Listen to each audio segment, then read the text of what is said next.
Се гледа крајот на неизвестноста околу присуството на Мицубиши на европскиот пазар.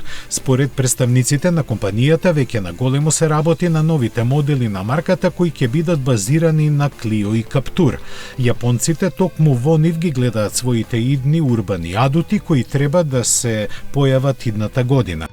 Овој избор и не е изненадување, бидејќи уште кога беше најавена оваа соработка се типуваше токму на нив. Но засега останува тајна колку длабоко ќе бидат дизајнерските зафати кои ќе ги диференцираат од нивните француски пандани. Сите се надеваат дека нема се да се сведе на замена на амблемите и надписите, бидејќи со тоа јапонската марка ќе западне во уште поголема дефанзива.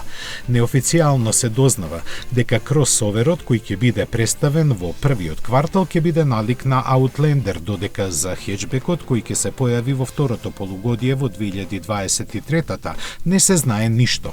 Јавноста засега се надева дека Мицубиши нема да го следи примерот на Мазда и Сузуки, кои практично без никакви визуелни корекции ги нудат моделите на Toyota, но тоа не е исклучено.